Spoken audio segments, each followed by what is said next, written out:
Well, tickle my nipples. Greetings and salutations, everybody. Welcome to the best damn movie-related show on the planet Earth, the John Campea Show podcast, coming from right here. My voice is going from our quaint studio. I'm, of course, your host, John Campea, joined in studio today by Ray Ora. Nipple-free, baby. Jonathan Voico. I don't understand any of what you guys are saying. Chris Carr is here. Help. And most importantly, you guys are here. Sorry, a little something I overheard at dinner last night when we were in Yamava. Most importantly, you guys are here. Thank you so much for being here, making our little show part of your day. And here's how today's show is going to go.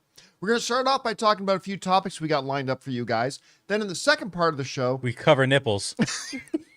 Figuratively and literally. I'm covering them right now. right now, we're going to take your live comments and questions. If you have a thought, theory, opinion, or question you'd like us to address, go ahead and throw it on into our tip link at www.streamelements.com/JohnCampea/tip. Fire it on in, and we'll get around to answering it in the second part of the show, as long as we deem it appropriate to be addressed on the show. And by the way, yeah, After you start questions the show, on nipples, send them on in. now you get all Come on, honestly, we're letting it all come through there. Not this rash. No. Anyway, so the good news about the tip link is that it's good 24 hours a day, 7 days a week, just like nipples, I guess. So if you're watching, our show, sorry, if you're watching our show right now, a little bit later in the day when we're not live, or if you're listening to our podcast on our podcast feed, Which is safer because there's no nipples on the audio. podcast feed, a total nipple free. I noticed her front door has a fingerprint reader. Is it not? Imagine. Anybody can fake a fingerprint. I'll lift your shirt. You know, it's really unique. What was I saying? Oh, yes, our Podcast. podcast feed. Yeah. If you're listening to our show either on Spotify or Apple Podcasts, go ahead and fire out in a question. And if you're sending it in when we're not live, we'll just get around to answering it on the next day. Okay, anyway. All right. Let's pull things together here. Oh, by the way, quick little side note. We have, it's our annual Christmas Adopt a Family program. You guys came through in spades again. You guys got every single thing that was on well over 100 items. You guys got everything on the Amazon wish list. Ann and I are doing the delivery of all those things tonight. And so again, a big special thank you to all of you guys who are going to make a huge difference in this family's life this year.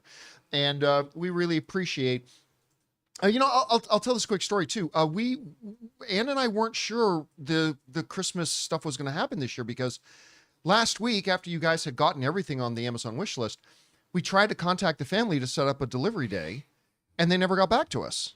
And then we reached out again and they didn't get back to us. And we reached out again. It's been over a week. And so we started wondering, do we have to to find somewhere else to send these gifts? So we got a hold of the agency and they said, let us look into it. And they got back to us and said, the family didn't have the money to pay their phone bill their cell bill this month, and they haven't gotten any of our messages.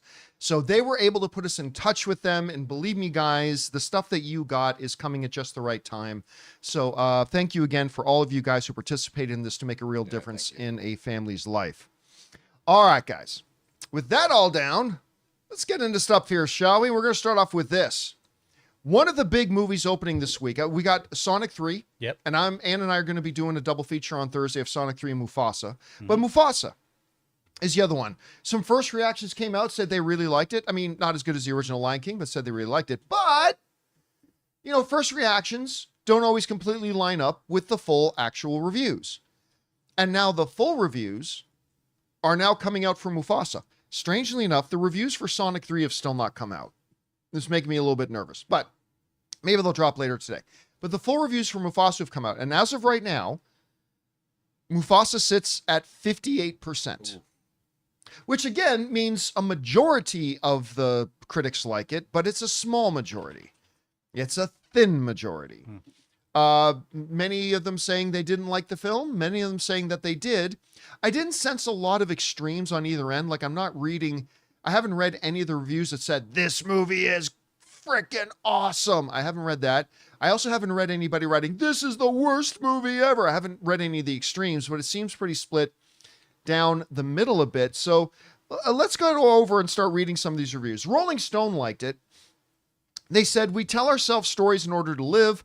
Corporate movie studios tell you stories in order to keep their board happy and make their bottom line. Find the Venn diagram center between the two, and that's where Hakuna Matata 2.0 lies. Alistair Ryder liked it, said, I would have much preferred an original work from Jenkins, but even when making something that feels anonymous next to his earlier films, it has far more personality than most of Disney's recent live-action output. Okay, so liked it. Not jumping up and down about it, but liked it. The Gate liked it, saying, Mufasa the Lion King shines brightest whenever it carves its own path, a worthy reflection of the struggles faced by its titular character. Riotous liked it, saying, Mufasa the Lion King took all the notes and returns with the new mythology, a hero's tale that sings to the legends of the original movie and the Broadway musical. Honestly, it shocked me. So they actually liked it quite a bit. The San Francisco Chronicle liked it, saying children will love it, and hopefully its message of loyalty, family bonds, working together, and appreciating those who are different from yourself will sink in. Sounds good. All right. United Press International did not like it. They wrote the Lion King remake ruined what was previously established as a great story. I disagree with that personally, but Mufasa only ruins its own derivative story, so it's not as bad. All right, well, that's the bad thing. It's not as bad. The Playlist liked it, saying Mufasa the Lion King could have been a very great and worthy Lion King successor, but thanks to the perceived requirements of what this franchise demands, it's only just a good one, which is a shame given its regal and majestic potential. So there you go. Big Gold Belt Media liked it, saying visually stunning masterpiece, blending breathtaking animation and a deeply heartfelt story that honors the legacy of one of our most beloved characters. My home country's The Globe and Mail did not like it, saying due to ultimate results of Mufasa, The Lion King justifies the fact that one of the film's great talents was taken out of the game for almost half a decade. Not especially, no. Discussing Film liked it, saying Barry Jenkins crafts some inspired visuals and trying to adapt photorealism, but the animals are still a bit too uncanny. This leads to a prequel that's just okay and won't win over any new fans. At least some of Lin-Manuel Miranda's new songs are catchy. We Live Entertainment liked it, saying, could the Moonlight director find new avenues to explore that would better exemplify what's possible with these digital recreations of hand-drawn hits? The good news is that Mufasa, warthogs and all, is a solid step in the right direction.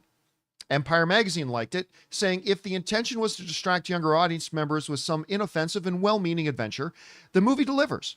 It's a shame Jenkins wasn't able to personalize it more, but as they say, that's just the nature of the beast.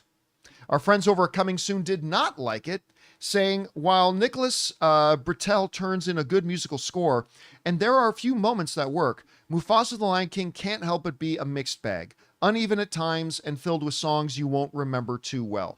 Reminds me a little bit of a comments I made about Moana 2. Polygon did not like it. There is a glimmer of something wonderful in Mufasa. There's just too much working against it, from the flat animation and subpar songs and the preordained fate that awaits both characters. The Irish Times didn't like it, saying there is little character, no visible emotion, just endless, show-offy technical competence. The Daily Mail did not like it, saying the film directed by Barry Jenkins is touched with a spot of leonine laryngitis. Hard as it tries, it never quite roars. And anyway, it goes on. So again, those that didn't like it, those that did. There doesn't seem to be any strong, passionate feel one way or the other. The people that didn't like it didn't hate it. The people that liked it didn't seem to love it. It just seems like it's okay. I mean, that's what it's coming across to me. It just seems like it's okay. And again, the last I checked, it was at 58%. Right now, it still sits at 58%. So, I mean, that's where it's coming in. Not great, not bad, but just kind of there. Chris, you're seeing the reactions and reviews coming in for this. Surprised, not surprised? And what's standing out to you as some of the comments we've heard from it? I'm not surprised by this because, as you guys know, I've been pretty lukewarm about this myself. Oh, okay, that's not a movie that I'm particularly interested in. I'll see it, but I'm not a prequels person. They don't really move the needle for me. And it feels like that's kind of how a lot of these reactions are of, this is a fine movie. Go see it if you want to. You know? Right. And it's nice to see nothing is truly scathing here. You know, there's a couple points that kind of line up with what I figured was going to happen here, just on my own personal basis of how I feel about prequels, of things maybe feeling redundant or maybe not the story adding up all the way, that kind of thing. I feel like this is really for people who, if you loved that Lion King film, if you are one of the people who made that a box office smash, then you're going to go see this. If you're a person who went, oh, it's a fine movie, that's okay, you're probably not going to rush out to theaters to see it. I'm honestly a little bummed that there isn't something really pushing me to go now, because I was really hoping that it'd be, you know what, I need to stop being such a stick in the mud and I just really need to get excited about this movie and go because so many people are excited about it. So I'm hoping that I hear from maybe you guys that you really like it, and that'll be my push to prioritize this one. But right now it's still yeah, during that kind of, to borrow a term from Amy Newman, cheese week, the week where we all just like eat cheese and drink and don't do anything because time doesn't exist anymore between Christmas and New Year's. Yeah, I'll go see Mufasa. I wanted to be more excited about seeing it. Yeah, I'm one of the guys that I quite liked the 2019 version of The Lion You King. and Aaron were glowing Yeah, about it. me and Aaron Cummings went to go see it together. And we Yeah. both cried in the theaters. Like, we really, now I never thought it was as good as the original, but I still thought it was wonderful. And I really quite enjoyed it. And I was never surprised that for a long time, until Inside Out 2 came along, it was the highest grossing animated film of all time. This one, you know, I've always been kind of iffy on it. Number one, I've been very excited that Barry Jenkins was doing it, because Barry Jenkins is an incredible storyteller. But I mean, I'm not big on prequels.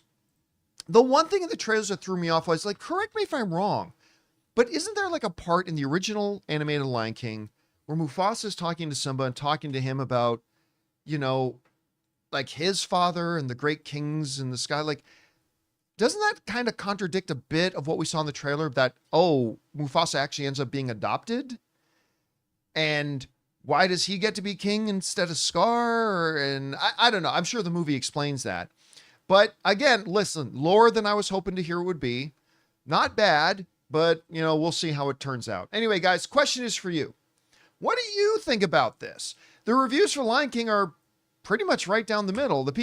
More people liked it, but they didn't love it. A bunch of people didn't like it, but they didn't seem to hate it. I don't know. It's just kind of there. I'm going to go see it on Thursday. I'll let you know what I think. Whatever you guys think about this, jump down to the comment section below and let us know your thoughts. All right, guys. With that down, let's move on to this, shall we? Spider-Man Beyond the Spider-Verse, the third installment of the Spider-Verse franchise. The first two installments, by the way, Into the Spider-Verse and Across Spider-Verse, I'll die on this hill. They're the two best Spider-Man movies ever made. I don't even think relatively close. I think those are easily the two best Spider-Man movies ever made. The third one was supposed to come out, I think, in March of this year. Yeah. Like a while ago. It was supposed to come out like 8-9 months ago. Now we're finding out, oh, it ain't ever going to come out in 2025. It's not coming out in 2025 either. At earliest, it's going to come out in 2026. And today, a really interesting headline. Sony has just announced who the directors of the movie are. Wait a minute. This movie was supposed to come out 8 months ago. You're telling me you had a release date and this thing was coming out 8 months ago and you didn't even know who the directors were? We're only finding out who the directors are now? Anyway, this comes to us from the Hollywood Reporter. Writes, Beyond the Spider-Verse sets directors Bob Persichetti and Justin K. Thompson. They will direct the new movie. They wrote this. They said, Spider-Man Beyond the Spider-Verse has caught a pair of directors in its web. Spider-Verse vets Bob Persichetti and Justin K. Thompson will share duties on the third chapter in the trilogy, the Hollywood Reporter has confirmed. Persichetti was among the co-directors of the 2018 Oscar-winning Spider-Man Into the Spider-Verse and worked as an executive producer on 2022 Spider-Man Across the Spider-Verse. Thompson was production designer on Spider-Man Into the Spider-Verse and eventually joined Joaquin Dos Santos and Kemp Powers as directors on the second film, I should say, which earned $690.5 million globally. The animated films, which voice stars Shameik Moore as Spider-Man / Miles Morales, have been praised for their visual inventiveness and helped raise the bar for superhero films. Okay. I am a little confused here. Like, and maybe there's some things that are eluding me, and that's fine. But a couple of years ago, when I was at CinemaCon and Lord and Miller took the stage, they basically kind of implied, the way they talked, it sounded like, because Across the Spider-Verse hadn't come out yet, they were getting ready to release Across the Spider-Verse, but it sounded like Across the Spider-Verse and Beyond the Spider-Verse were like all mapped out. They're all written out. There was even some talk that some work had already begun on Beyond the Spider-Verse, the third film, before the second one even came out. The movie was set to release a baby ago in the beginning of the 2024. And now we're finding out who the directors were. Now, of course, we had things like pandemic shift schedules around, Hollywood strike shift schedules around. Get it. Totally get it. Why are we only finding out now who the directors are, though? That seems fairly odd to me. Are they further behind on Spider-Man Beyond the Spider-Verse than even I was worried about? Because they have now confirmed, that Deadline article did confirm that it's not coming out anytime in 2025. So this thing's going to be minimum 2 years late, maybe more. Because Chris, this is my worry. If they're just announcing the directors now, did they totally scrap what they had for this? Have they gone back to the drawing board? Are they much further behind than we even thought they were? Or is this much ado about nothing? How do you see this? As somebody specifically who's worked in animation and as voice performer yourself, how do you interpret all this? You know, when we were talking about, hey, the voice actors still don't know when they're scheduled to come in and all of that, I wasn't nervous, and now I am. Because just now having our directors announce, the CinemaCon presentation made it seem like they were Lord of the Ringsing this. It seemed like this was this continuous project that they were just already making the animation for it, that they were just moving along on the next one. And that clearly is not the case here. This is something that really does give me pause, and it definitely is going to be delayed, like you said, minimum 2 years. I mean, if they have to course correct, it makes me really, really nervous. My hope is that maybe because of audience reactions or something like that, this is almost an ugly Sonic moment, right? We're changing the teeth. We're fixing something so that third film delivers exactly what people are hoping for. I say that, though, too, without them wanting to cater to fan theories or things like that. I want them to tell the story that they intended to tell, but I'm hoping that these shifts and changes are to deliver the best product possible, because there is an immense wait for this trilogy to conclude beautifully, especially since we love it so much. So that's the thing, like, good. it's just that this series is so good. It's phenomenal. It's the best of Spider-Man. Absolutely. There's so many things that these movies have done animation wise that just continue to blow my mind. Maybe Lord and Miller were a little excited on the stage. Maybe. You know, and they announced something, and then when they went back home, they realized the monumental task they had. And they just want us to give us something good, something that will put the cherry on top of this whole trilogy. Well, I'm sure they do. Like, I'm sure they want to give us something good. No doubt about it. Every filmmaker wants to give us something good. But, I mean, clearly they thought they could give us something good 2 years earlier than what we're getting. Well, supposedly Christopher Miller said that these two have been behind the scenes directing. They were just announced recently. That still is just an odd thing, I feel. Right. Well, why wouldn't you announce And it was kind of implied before, like, I remember this. It was implied before that the same directing team that did the second film was also doing the third. Exactly. So Chris Miller saying they were always the directors, I don't think that's quite true. Always since when? Yeah. Because it was implied that the same directors who did the second one were doing the third. And so clearly at some point that changed. Again, listen, the reason I sound disappointed and upset is just because I love this franchise so much. What they have done with these first two, and I was a non-believer when they first announced Into the Spider-Verse and I saw the first trailers. I fully admit it. I was a non-believer in it. I didn't like the look of it. I thought it was a bad idea. And then I walked out of the theater having watched it like freaking Paul on the road to Damascus. I was like, the revelation beheld itself unto me. And I was like, this is one of the greatest superhero films ever. And then the second one somehow followed up with such brilliance. And so part of this is just me disappointed. It's like, come on, guys, you said we were getting it early 2022. Yeah. Now we're not even going to get it in 2020. This is starting to feel like Blade. A little bit. We also have in the chat Renda Creator saying, hi, I'm a viz dev artist in the animation industry here, but when Spider-Verse 2-3 got announced, I had friends who were working on the second movie who had no idea the third one was in the works. So at least behind the scenes, a lot of people who were actually in the trenches on this film didn't even know that they were continuing and they were on. saying different things from the stage. They were implying different things from the stuff. But look, there's been a lot of clutter going on behind the scenes with sure. these movies. Yeah. I mean, it's such a big thing to actually get a And hold of. I can't help but wonder if the delay might not hurt it a little bit, because you had such great momentum coming out of Spider-Man Across the Spider-Verse, and now it's literally going to be 3-4 maybe more years in between them. I think that might not kill it, but I think it might hurt it a little bit. Anything that has to do with Spider-Man will never die. There's going to be another generation. Say that to Craven. No, I'm just saying anything that has to do with the actual spider webs and like the spider, like this they could take till 2028. People will just get more excited for it. It's different from other movies, I think, where they waited too long.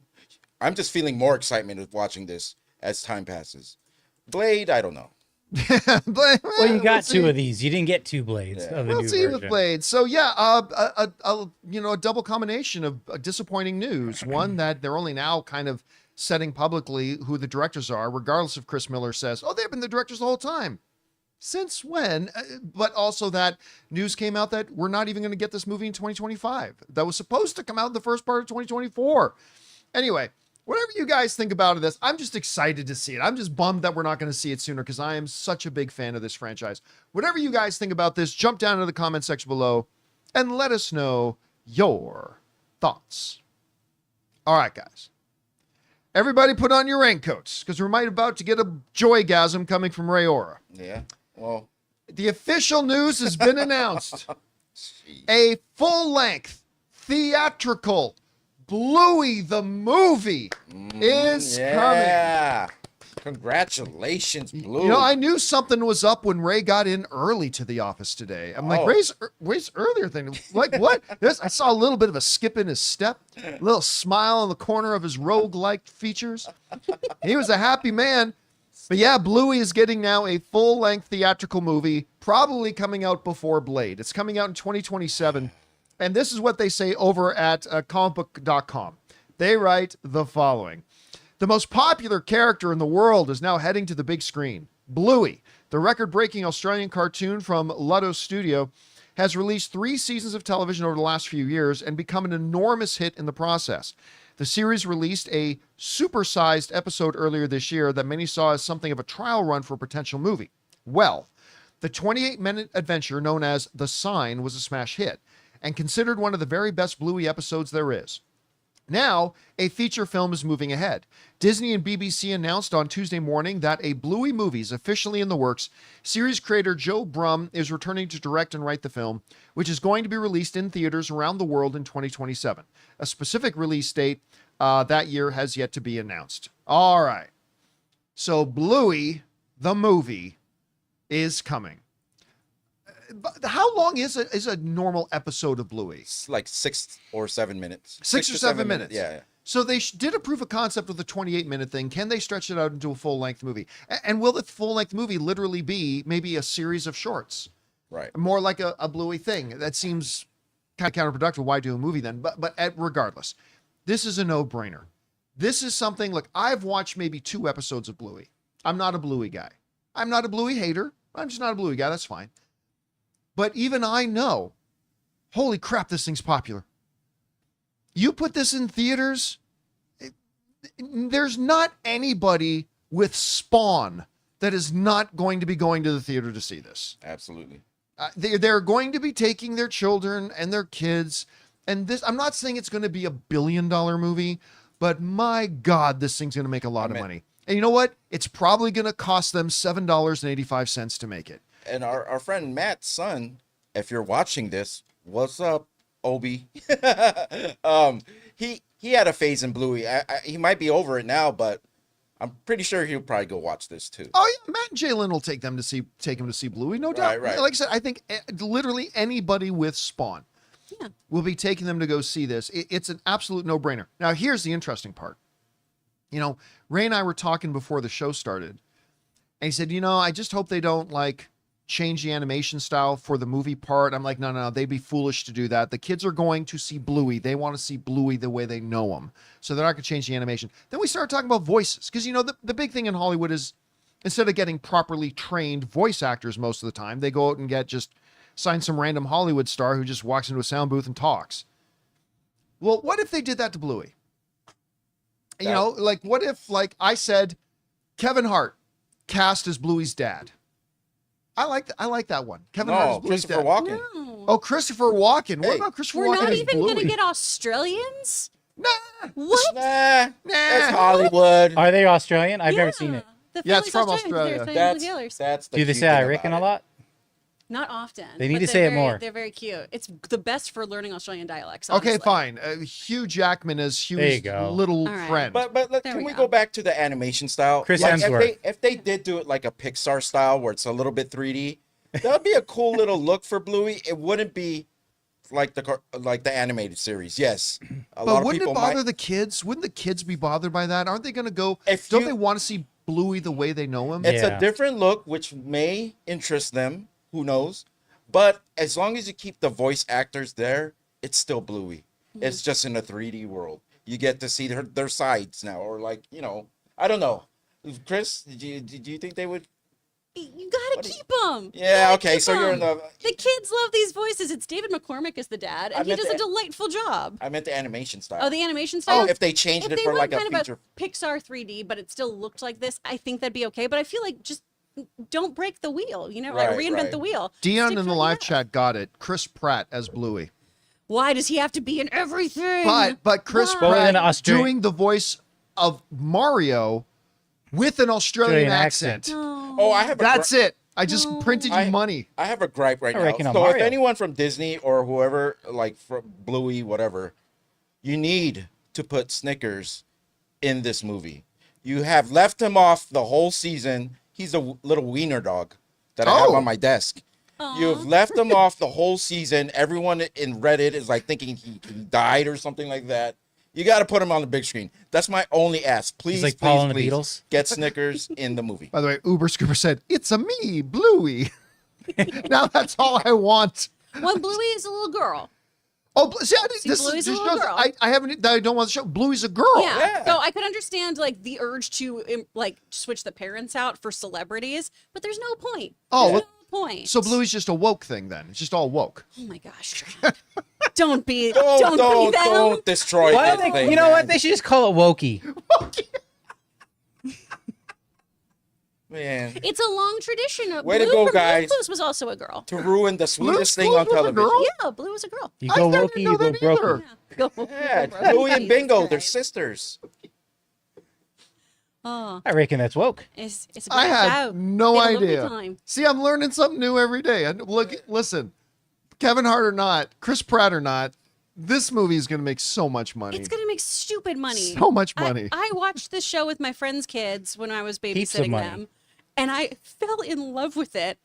And like, it's what Logan and I tell people to do anytime they have an audition where they have to be Australian. We're like, you should go watch some episodes of Bluey. Like, Right. literally, just go watch that and learn how they talk. This show is beautiful. Their 28 episode, The Sign, is surprisingly moving. Yeah, it is. Like, it's emotional and so well done. It's a great show, and I think there needs to be more products too that parents can watch with their kids and not want to just bash their head in like Coco Melon. By the way, I like Codevect in the live chat saying Bluey, but I don't say Bluey. I think Bluey's dad, voiced by Christoph Waltz. I guess like all I can hear is like the German guy from Inglourious Bastards, Bluey. Way to Au go, revoir, John. Bluey. Way to go to ruin this. Anyway, I love rumors. no doubt this thing's gonna make a ton of money, and it ain't gonna cost all that much for them to make it. This is printing gold, ladies and gentlemen. Anyway, what do you think about a Bluey movie? You excited about it? Jump on down to the comment section below and let us know your thoughts. All right, guys. With that down, we still got to talk about a couple other things, including the Karate Kid Legends trailer dropped. It's surprisingly good. Also, Superman. We've got the new trailer coming out. The new poster came. We're going to talk. We discussed it a little bit yesterday, but we're actually going to make a talk about why this is absolutely the most important trailer in years. We're going to talk about that and a few things more. But before we do, we're going to take a quick second here and thank one of the sponsors of today's episode of the John Campea Show podcast, our friends at The Perfect Gene. Guys, we want to take a second to thank a sponsor of today's video, The perfect jean. All right, let's get real for a second. Khakis, stiff, uncomfortable, and a crime against humanity. That's why I am obsessed with the perfect jean. I'm wearing them right now, and let me tell you, they've changed the game. They have full stretch, no resistance, whether I'm sitting for hours, indulging in holiday feasts, or running errands, these jeans move with me. And the best part, I don't feel like I'm in a denim prison. They're stretchy, soft, and crazy comfortable. And these aren't just comfy lounge pants. They look sharp enough for dinner parties and family photos. And with 6 fits, waist sizes up to 50, and lengths up to 38, the perfect jean fits everyone. From short kings to tall legends, over 5,000 combinations to get your perfect fit. So what are you waiting for? Stop crushing your balls in stiff, boring jeans. Head to theperfectjean.nyc and use the code Campea15 for 15% off your first order, plus free shipping, returns, and exchanges. That's right, risk-free, folks. Once again, that's theperfectjean.nyc, code Campea15. F your khakis and upgrade to the perfect jean. Trust me, your legs and everything else will thank you. And thank you to our friends at The Perfect Jean for sponsoring today's episode of the John Campea Show podcast. All right, guys, with that down, let's move on to this, shall we? First trailer for the brand new Karate Kid Legends dropped today. I'll be honest with you, I didn't even know a trailer was anywhere near coming. I just kind of popped on my YouTube feed today and boom, there it was. Now, for those of you who don't know about this, they kind of quietly a while ago announced that they were making this Karate Kid Legends that was going to have Ralph Macchio, the traditional Karate Kid, and Jackie Chan, of course, Kung Fu legend, who was starring in the kind of other Karate Kid movie that he did with Jaden Smith, a movie that I actually quite liked. I liked that Karate Kid. Anyway, the two of them are merging worlds and creating Karate Kid Legends. The trailer dropped today, and I gotta say, as somebody who's not a fan of Cobra Kai, I'm the only person I know in the world that doesn't. Everybody else loves Cobra Kai. I'm the only guy who doesn't. But I don't like Cobra Kai, whatever. I really liked this trailer. It was not what I thought it was going to be. I thought it was going to be, whenever we did eventually get a Karate Kid Legends trailer, I thought it'd be kind of very lighthearted and kind of, 14-year-old soap opera-y, kind of like Cobra Kai is in a way. But this had a kind of a more serious tone. Even the music, like I expected some high intensity, Right. music, and it didn't. It was a lot more subdued. It was really good. And I'll tell you what else. When the martial arts are happening, my God, because look, when I watch Karate Kid, it's like really slow and clunky. And it's just one of the things that I watch about is like, And then you turn on the trailer for Karate Kid Legends, and the speed these kids move at is dumbfounding. Like when he's using the wood dummy and just, I'm like, what the hell? And the moves, like, it's just another level. Like you can tell Jackie Chan's walking. It's like, okay, yeah, we're not doing any of this American stuff you got. No. If we're going to do it, we're going to do it right. And it looks, now look, one could say it kind of looks like a carbon copy of the original Karate Kid. Yeah.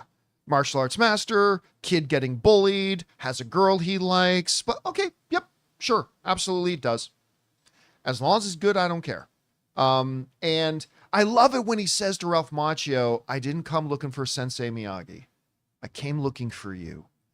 And I love, and just that wide shot of Miyagi's place with the cars still there and everything. Like it, I don't know. This trailer did something for me that I was not expecting it to do. Best trailer of the year? No, but I'm just kind of shocked and surprised how much I liked it. And I think the martial arts in this are going to be awesome. I think they're just going to be next level. Anyway, Chris, we haven't talked much about this upcoming movie because this is our real first look at it. What do you think about just the premise as a whole of having Jackie Chan and Ralph Macchio together. What did you think about the trailer? Where's your expectation level at? What did you think? Man, well, first of all, I didn't know about the trailer dropping until you texted us this morning. And I really enjoyed this. This feels very grown up. This feels like a very sophisticated Karate Kid movie based on this trailer alone. I will say that. I'm really excited about this kind of team up because we talked before when it was first announced and the poster was made of, okay, how do these timelines work? Does everybody know each other? Kind of what is the story here? Is this outside of Cobra Kai? Is this a different tone than Cobra Kai? Which it definitely seems like it is. But this feels like a really heartfelt tribute to that original film. Yeah. And that's how I feel about it. It doesn't feel like a carbon copy to me. It feels like we want to be really respectful of this original piece of IP that we all loved so much and so many branches spun off from. And we want to see how we can play with that story and reinvent it for a new generation. And I got to say too, Ben Wang, the introducing Ben Wang is a little bit misleading because he's from American Born Chinese. He was in the Mean Girls movie and everything. Oh, was he an American Born Chinese? Why are they saying introducing him? Yeah, then? Maybe that's like a movie? Maybe not enough people saw it since that series did get canceled. Yeah. Right. But that show was phenomenal and he was so charming and you just root for him so much. And I'm really excited to see him have that kind of same energy on the big screen. I know that people are just going to absolutely fall in love with him. I'm so pumped about it now. I don't know if you caught it too, but like a lot of music in it. Remember in Karate Kid Part 2, they had the little drum on the stick. Yeah. Dun, dun, dun. That was in that shot. Was the Yeah. stuff playing in the. I'm like, oh, Yeah. that nice little nostalgia twang. Yeah, to it. I had the picture up earlier, but I took it down. But when they show that shot of Miyagi in the frame picture, that drum is in the shot. Yeah. Yeah. It's beautiful. It's just. Again, I'm not saying it's the best trailer I've ever seen. I'm not saying, oh, this is my most anticipated movie. I'm just saying I didn't really have any expectations about whatever this movie was going to be. And the trailer I thought was moving. I thought it was good. It was exciting. I think the martial arts are going to be next level. Having Jackie Chan in there is always good. How they're going to blend these two worlds together is going to be interesting. So, and yeah, Raymond Rogers pointed out one of my favorites, Ming-Na Wen, Oh yeah. Love is in her. it. And I love her. So I think she's going to be the kid's mom in this. So I'm excited about it. They- Anyway, guys, question is for you. Did you have a chance to see the Karate Kid Legends trailer? I had no expectations at all. I was really quite impressed by it. Maybe you liked it, maybe you didn't. I can see a lot of fans of Cobra Kai because, like you were saying, Chris, it's so different in tone that maybe they won't like it, or maybe they do. Maybe they embrace it. Whatever you guys think about it, jump down to the comment section below and let us know your thoughts. All right, guys. With that down, let's move on to this, shall we? We're 2 days away. Thursday, 6 a.m. Los Angeles time, 9 a.m. New York time. The trailer for Superman will finally drop. Now, of course, yesterday we got our first look at the poster of Superman with that, look up. They even released a little bit of the music in it, which I think sounded wonderful. And I say that as a big fan of the John Williams score and of the Hans Zimmer score from Man of Steel. And I thought it sounded wonderful. I thought it sounded great. Very excited about seeing this, and we talked about that a little bit. But here's the thing. While all of us are very excited to see the Superman trailer, I'm also very nervous. The reason I'm nervous is I kind of alluded to this on yesterday's show. I say this without exaggeration. This is singularly the most important movie trailer in years. Back when Deadpool and Wolverine was getting ready to drop its first trailer, we said this is a very important trailer because, Marvel was struggling a little bit. They really needed a big win. And the first trailer for that was going to be big and all that kind of stuff. Absolutely. But this is that times 10. Because this Superman movie obviously is the first movie, the real first introduction to the new DCU. And you have to understand the context of where the DCU is coming from. When we look at the last bunch of movies they did, it became obvious that the audience had given up on them. Black Adam, which we talked ad nauseum about, but still Black Adam, which was built up they talked about this movie for literally 15 years with massive hype. Then they got, at the time, the biggest movie star in the world starring in it and all this kind of stuff. The hierarchy of power is going to change. Hell, they even in desperation announced at the end, Henry Cavill pops up in the post-credit scene, everybody. And they announced it. And even then, that movie couldn't even make $400 million. It made one Black Adam. It made exactly one Black Adam. Blue Beetle was a good movie. It only made $130 million. Not opening weekend. It made $130 million in total. Shazam! Fury of the Gods, which I actually didn't mind. It was nowhere near as good as the first one. I really liked the first Shazam. But still, it was an okay movie. But the audience had abandoned them. $134 million. The Flash. Even with Michael Keaton back as Batman. Good movie. Only made $271 million. And Aquaman 2. The first one made well over $1 billion at the box office. Second one, same director, same lead, dropped by 6% or more. $434 million total. Look, the bottom line is that the DC brand was in the trash can when it came to the movies. It was. I don't like saying that because I liked a lot of the movies they made. I liked almost every one of the movies they made, but the reality is the audience had clearly given up. We're heading now into James Gunn's Superman. This is the start of a brand new cinematic universe. It is not vital that the movie make a lot of money. They don't really care. What they care about is the next 10 movies make money. But that ain't going to happen unless they get people on board with this first one. People got to like it. Hell, I might even say people need to love it. This is a movie that needs to win over the critics and the audiences and really get them on board to pave the way for future success for this new cinematic universe. They got to start the process, the rehabilitation, I've been calling it, the rehabilitation of the image of DC and getting people back on board. It's not going to happen overnight. It's going to be a slow process, but it absolutely has to start with a Superman movie that is loved. People got to love it. And your first, introduction of this character, it's not coming from still images. It's coming from this first trailer. Because I mentioned this yesterday, but I'll say it again. Transformers 1 was a great movie. And everybody who saw it loved it. Almost everybody. But the problem is they put out a first trailer that was not good. The first trailer lost everybody. And they never got back. They never gave it a second chance after that first trailer dropped. Even though they dropped another trailer at Comic-Con and everybody seemed to really like that second trailer, it was too late. They lost everybody. And even though this was a great movie, it flopped hard. Mm-hmm. This Superman movie needs to win the hearts and minds of the audience. It needs to win them over. And if you don't take that first big step with the trailer, you may not even get the chance to win the audience over. And so, listen, James, not meaning to put any more pressure on you than is already there.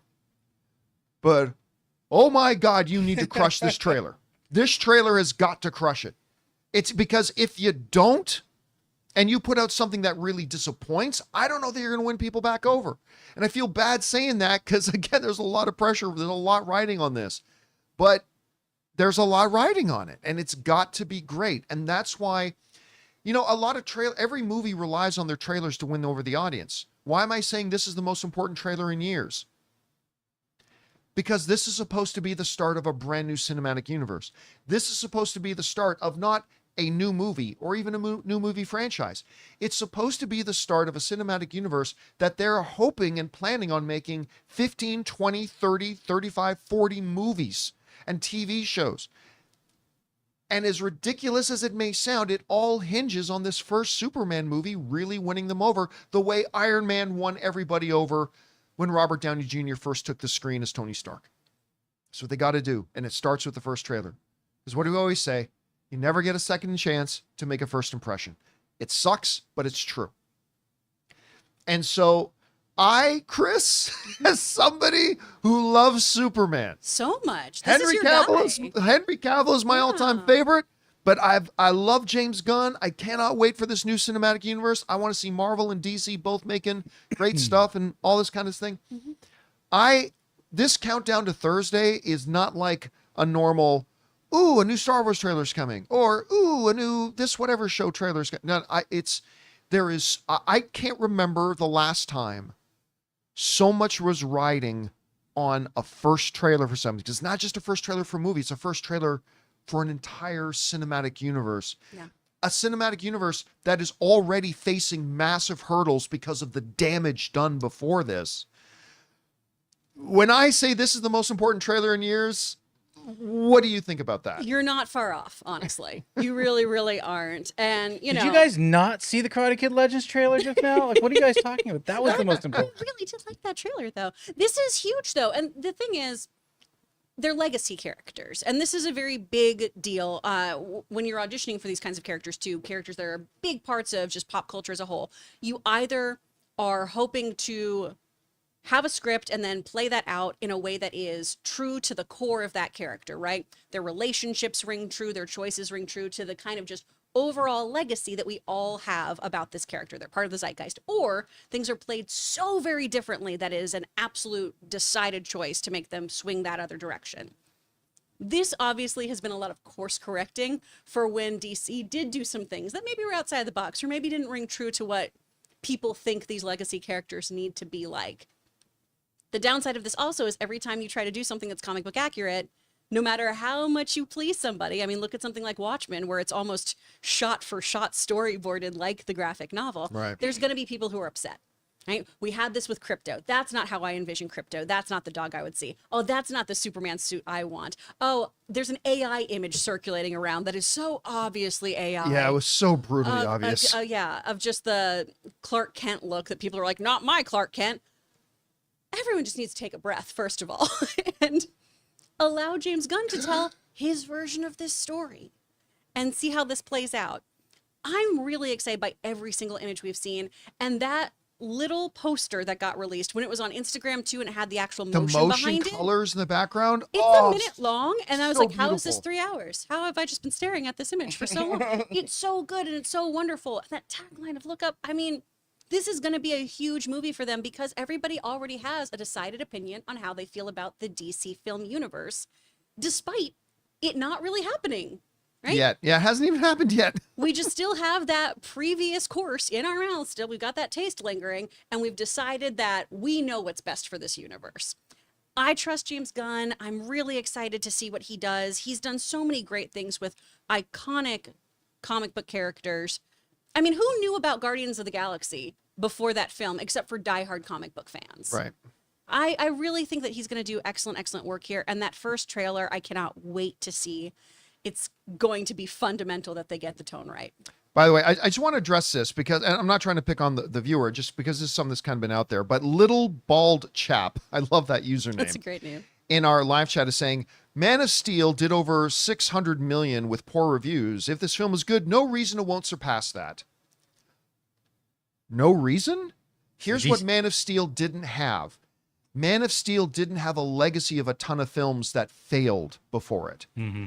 Man of Steel didn't have a Blue Beetle that tanked and a Flash that tanked and a Black Adam that tanked. Blue Beetle didn't, or Man of Steel didn't have an entire cinematic universe, had to be scrapped because the entire movie world abandoned it. There's no reason it can't do as well? Hell yes, because Man of Steel never had those obstacles. Man of Steel didn't have those hurdles it had to jump over. And I find a lot of film fans just fundamentally don't understand that baggage when it comes to moviegoers is a very real thing. So it's got a lot of stuff it's got to overcome. There's a lot of people that don't understand. There's a large portion of the movie-going audience that will just think Superman got recast, but this is still part of that world. Yeah. They're like, they're not in that bubble. So Mm-hmm. Yeah, so it's really going to be, and that's why I've said for a long time, as a fan, don't expect Superman to make a ton of money. I don't expect it to make a ton of money, no matter how good it is, because it's going to take a little while to win people back over. And that's fine. That's fine. DC, Warner Brothers, James Gunn, Peter Safran are like, it's okay if Superman doesn't make a ton of money, because we just want it to be great to win people back over so that our future movies make tons of money. That's the goal. And it all starts, I hate to overburden it, but it starts with this damn trailer on Thursday. Now, I even said, Chris, the other day, I don't do trailer reactions. I have no problem with, I think trailer reactors are great. I just don't do them myself. I'm not a trailer reactor. I might do a trailer reaction at 6 a.m. Thursday for this. I might. Hell, I may make you two jackals come in here at 6 a.m. on Thursday so you can do it with me. 6 a.m. I don't Nipples know, out. maybe. Nipples out reaction. Nipples out. Nipples out reactions. That is the new hot ones. The nipples out reactions. All right, guys, we're going to start this trailer. Ready? Yep. All right, shirts up. Ah. We definitely use Okay. hot sauce. And we use hot sauce. Jesus. So, yeah. By the way, I'm not What saying is Hot the nip. show? It's fine. What There's also is ice cubes to happening? balance it. I am not saying, just to be clear, I'm not saying I'm going to do a 6 a.m. reaction to it. I might wait till the show starts, but I'm thinking about it. I'm thinking about it. You know, Anyway, guys, the question is for you. What do you think about this? I'm saying this trailer is the most important trailer. I'm not saying it's the best trailer but the most important trailer we've had in years because of just how much is riding on it. Maybe you agree, maybe you don't agree. Are you expecting something great? Are you already looking for this movie? Looking forward to it, I mean. Or are you one of these people who very understandably are like, I'm going to wait and see. You're going to have to win me back over. I would totally get that. Whatever you guys think, jump down to the comment section below and let us know your thoughts. All right, guys. With that down and nipples firmly tucked away, let's move on now to the most important part of our show, which is taking your live comments and questions. But before we do, we're going to take a quick moment here and thank another sponsor of today's episode of the John Campea Show podcast, our friends at BetterHelp. Guys, we want to take a second and thank a sponsor of today's video, BetterHelp. Guys, we all know November's all about gratitude. And along with those we appreciate, let's not forget to thank ourselves. In a world as busy as ours, just making it through each day can be an accomplishment. One important way to show yourself some appreciation is by investing in your mental health. And that's where therapy can really make a difference. Therapy isn't just for those in crisis. It's for anyone wanting to learn better coping skills, set healthy boundaries, and work towards being their best selves. You've often heard me talk about that it's great that we prioritize our physical health, but it's time that we also prioritize our mental health. Let's start encouraging ourselves and others to take steps to improve our mental health as well. So if you've ever thought about starting therapy, give BetterHelp a try. It's entirely online, super flexible, and fits right into your schedule. You just fill out a quick questionnaire to get matched with a licensed therapist, and you can even switch therapists anytime at no extra charge. Let the gratitude flow with BetterHelp. Visit BetterHelp.com/Campea today to get 10% off your first month. That's BetterHelp, HELP.com/Campea. And thank you to our friends at BetterHelp for sponsoring today's episode of the John Campea Show podcast. All right, guys, with that down, let's get over to your questions here, shall we? Jonathan, what we got up first? Performing artist says, hello, John and crew. We just had a December Friday the 13th. What is your favorite Friday the 13th movie? Chris, just kidding. What director do you think could reimagine it in such a way to elevate it and make it relevant for a new generation? I don't think it can be elevated and You just made gotta relevant for a new slash, generation. Yeah, I really don't. I think the Friday the 13th movies are really a product of the era they came out in. Mm-hmm. Where like the slasher film was also like a cautionary tale to misbehaving teens and, Yes. and all that kind. I really don't think it can be rejuvenated. I really don't. I think it's great. I remember them fondly. I still think the first one is the best one, and that's the one without Jason. Yeah. But But I it did mean- have Kevin Bacon. Was Kevin Bacon in that? He's the first official kill. Oh my God. I did. You know, maybe I did hear that before. He's Anyway, very young. yeah. So, I mean, then they had Jason Goes to Space, Jason Goes to New York. There's not much else. How do you just make a mindless, non-talking guy with a face mask and machete? Like, I don't think you can reinvent that for the new generation. Jason does Dallas. Jason does Dallas. Boom.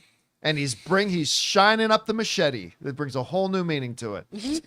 So yeah, I just really don't. And I hope I'm wrong. But remember, they tried to relaunch it a bunch of like 10, 15 years ago. Yeah. One of my He went to- friends, well, yeah. a friend of mine, America, what's America's last name? Anyway, Captain America? no. But a friend of mine was actually in that. She was one of the first girls killed in the tent. Oh, wow. But they couldn't, it just didn't work. Like people aren't, I don't think audiences are interested. I really don't. I hope I'm wrong. All right, what's next? We got Morse Code Z, who says, I'm confused about the cinema score Rotten Tomato percentage comparison. Isn't a C usually around 70%? Why is that comparison valid here? Because Guys, stop trying to make. Well, in school, this is a that. That's not the comparison here. That's not how cinema score works. A 70% is actually a very good score. When you can get, all art is subjective. When you can show it to 10 people and 7 of them like it, you've done well. Cinema scores, though, I think they average around B. I think that's where the average cinema score is around B. I think so. And so, like, if a poor reaction is a B minus. It's not often comic book movies get C's. It's very rare. Many comic book movies get under 70%. Many comic book movies will get 60%, 50%, something like that. Lots of them do. You don't see many comic book movies getting C cinema scores. So it's not an apples. You can't just compare us. Well, a C is equivalent to a 70. No, it's not. Not at all. All right, what's next? All right. We got Arun who says, saw a video of a script writer talking about pitching a show for Netflix. They called the script not second screen worthy. It means the show won't grab attention from viewers if they are checking their phones and watching it. Interesting model, I guess. Part of the shift in the whole industry and for us as audiences is where people watch their content. And while I would never personally watch a movie on my phone, I'm not knocking other people to do. There's a lot of people who do. A lot of people watch their movies and consume their content on iPads or phones or stuff like that. And because that's the case, that's something that studio executives and creatives, it sounds ridiculous to take that into consideration, but it's understandable. So that's one of the factors that filmmakers and content creators never really had to think about 15 years ago, but today it is. Chris, you ever find yourself like watching when you're not considering when you're on a plane or something, but you ever just lay back on the couch and watch a movie on your phone or anything like that? No. Yeah, I don't myself either, but It's a I tiny, guess a lot weird of people do. screen. I guess so. I mean, it's right there and you can. If I'm traveling, I'll watch something on my laptop, Yeah. but Something a little larger. Yeah. Yeah.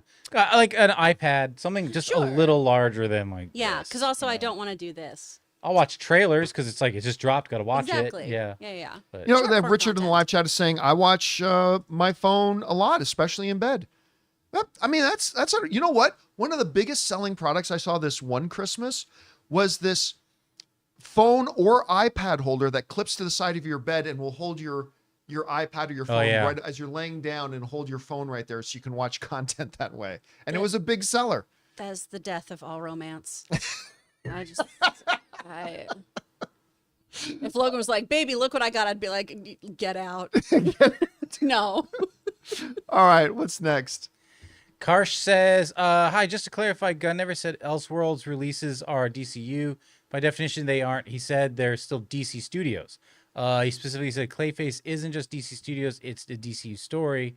But we'll see him first in Creature Commandos. I didn't know we were going to see Clayface in Creature Commandos. I don't think we're going to see this We're not seeing, but it's not this Clayface. Oh.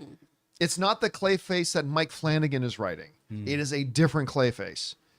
So yeah, they're not going to be in the same universe. I mean, listen, James Gunn let me be clear. James Gunn did not pick up the phone, call me and tell me that. But so maybe, and I'll go, oh wow, I didn't expect that. But no, it's not the same Clayface. He ain't calling you now with those trailer comments. He's sweating bullets. So, Chase Cameron said Tim Miller is adapting one of my favorite fantasy books, Best Served Cold, and will star Rebecca Ferguson as the lead. Perfect casting. I'm beyond excited. I've not heard of this project. Nor I. But I mean, that's great casting. Anytime you get Rebecca Ferguson, she's How great. She's great is lovely. she? She's wonderful. She's wonderful. Man. I mean, and she's always been really good. It's just, yeah. So I've not heard of this project personally, but you've just put it on my radar now, and I appreciate that. All right, what's next? We got an AMC naughty lister here. It says, to clarify, yesterday, the $75 is a movie date night. Though I use matinees, discount days, skip snacks often to see as many films as possible, I still hope my closest AMC gets upgrades.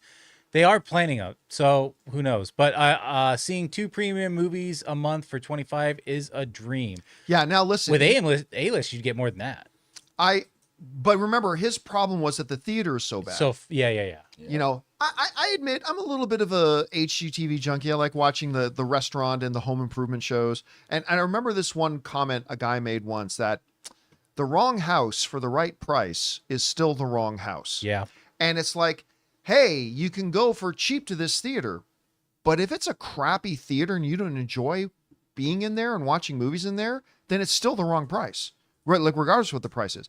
But the good news is that theater chains like AMC recently rolled out a big plan that they are planning on upgrading a vast majority of their theaters. It's going to be expensive, but it needs to be done. And so hopefully that will be yours, will be one of the first ones to get done. And then once it is, get yourself AMC A-List. It is the best deal out there that has ever happened for film fans. Because like $25 a month, you see 12, you can see literally like $300 worth of movies a month for $25. It's perfect. So do take advantage of that once they upgrade your theater. All right, what's next? AMC Naughty Listeners Back says, I finally got to see Heretic and loved the subversive take on confined horror at first, but felt like the movie took an unfortunate turn in Act 3 transition, then stumbled toward the finish to cross the line upright. Have you seen it? Your thoughts? What do you think about that? You saw it. I understand where he's going with the third act, but I felt like you had to go somewhere at a certain point because you're so confined and the conversation is going to get real dull real quick. And I think it was very revealing. I can't get into like the point of it and like blow it. Oh, okay. I was also surprised the way it ended, but I will say that was one of my favorite Hugh Grant performances. Oh wow. Okay. Well, listen, he's getting awards buzz. Yeah. Actually, what was it? Was it the Critics' Choice that he just got nominated for Best Actor as well? So he's getting awards buzz for this role. So good on him. Will I be able to sit through it, or will? Yes, Okay. there's only one scene, and it's actually probably like the Act 3 where I was like, I'm gonna look away. Okay. It gets a little soundy. So, but I don't want to give anything away. But Okay. for the overwhelming majority of the movie, yes, you can. Cool. All right. Yeah. By Thank the way, you. It's more was psychological. critic. so- Oh, good. Okay. I can deal with that. He was brilliant in Wonka. He was so good in Wonka. He is great. All right, what's next? We just read that one. Sorry. We got The Great Hambino.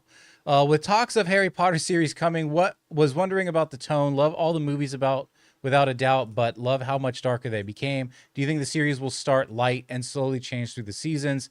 Never read the books. I absolutely 100% believe they will.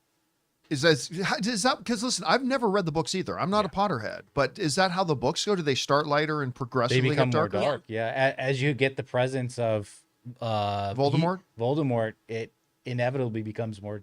And So the What? books kind of grow up with the kids who are reading. Yeah. them. Yeah. Okay. that makes and sense. also you got like the books went from like, I don't know, like 300 pages to like Yeah, 600 600, pages yeah. as you go. Yeah. So yeah. All right. What's next? The Great Hambino's back and says, with the re-release of Interstellar, do you think the box office numbers are stirring the pot for talks again of a second movie? I'm sure those talks happened when it first released, but even with so many years past, do you think it could happen? That's up to Nolan. That's the biggest hurdle. I don't think Nolan has any interest in it. I mean, maybe they surprise him tomorrow. They make an announcement that he's going to do it. you But never know. but really, when you think about Interstellar, where do you go after the ending of that movie? Like, what story is there to tell after the end of that movie? And then the second one, Christopher Nolan doesn't seem all that hyped about doing sequels. I mean, Batman was one thing, but he doesn't seem all that hyped on it. So I think that'll be the biggest obstacle. Listen, any studio will let Christopher Nolan do any film he wants. Right? Like there's no studio who's going to go, nah, we'll take a pass on that, Christopher Nolan. No studio is going to do that. So it's really all up to Christopher Nolan. And I just don't think he's interested in it. All right, what's next? Okay, Ben Bang says, John, last week you discussed the danger of content disappearing if it's only on physical media. Well, good news. Amazon Prime is now quietly streaming classics like The Greatest American Hero and Bionic Woman, seasons 2 through 3. You go, Amazon.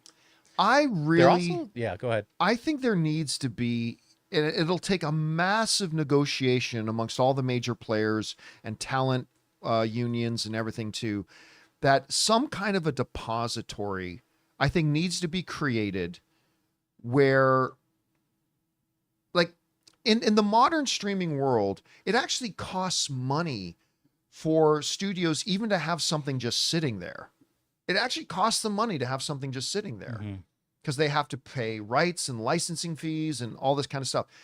I really hope that the industry, maybe it'll take legislation, I don't know, the industry and the talent unions all together can come up with a way that, okay, we've got our general industry that makes money this way, but there needs to be something there where art doesn't disappear. That somehow, some way, it can sit somewhere and be accessed by fans, but by sitting there, it doesn't cost anybody any money just to have it sitting there. So then when fans do come across it, say they want to watch reruns of Different Strokes, or Simon and Simon, or the A-Team, or Knight Rider, or Airwolf, or whatever else was around in that era. It's there. It's available. That art doesn't disappear. In the digital world, where you don't need to have warehouses to hold stuff, there's no reason we should lose anything. Art should be preserved, and I hope they come up with a way to make that available to everybody. Yeah, it's scary because, you know, from a historical standpoint in filmmaking, you want to be able to reach back and see what people were doing in the 1920s and 30s. If you're really serious about being a filmmaker, you want to study film history. Or even 70s or 80s or 90s. So I'm saying from the gamut, from the Lumiere brothers on. I mean, you should have access to know, because otherwise you're just making films copying off of stuff from like recent eras, and you're not understanding history in its full. All right, what's next? Andrew says, please, can you share your thoughts on the Better Man trailer? If you've not seen it, it's the biopic of Robbie Williams, a very famous UK pop star with 77 million records sold, or over 77 million. Not sure how well known he is in the USA. P.S. He's played by a CGI monkey. All right. I still don't understand it. Yeah, so I am hearing from people on the inside very, very good things about this. I am.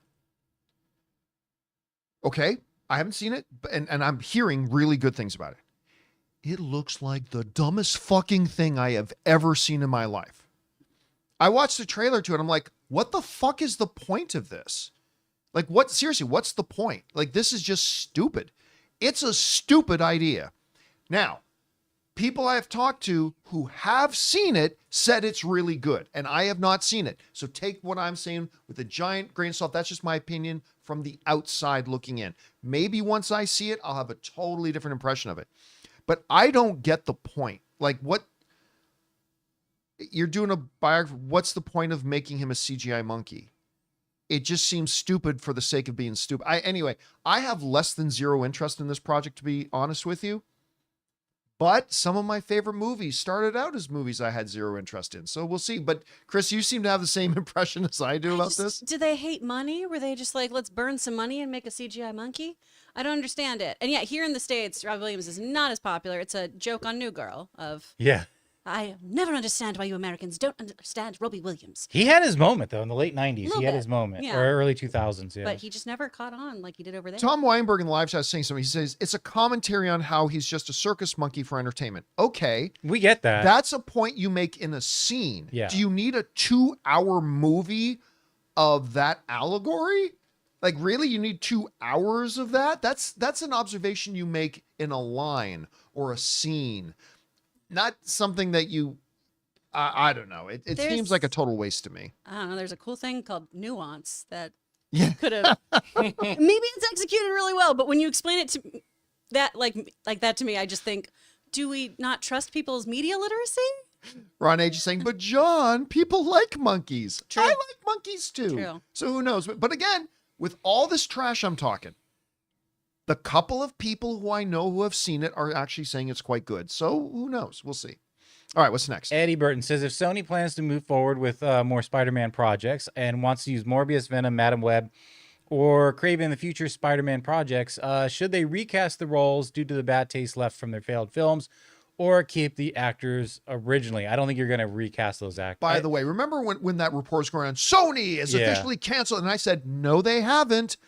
Variety actually put out a full article yesterday debunking that whole nonsense. and now a lot of the same like channels that I saw put up those things are like, well, this has been debunked. I'm like, yeah, read the article. Like it's in the article. If you actually read the initial article never said they were canceling everything. They're just saying they're pausing for now.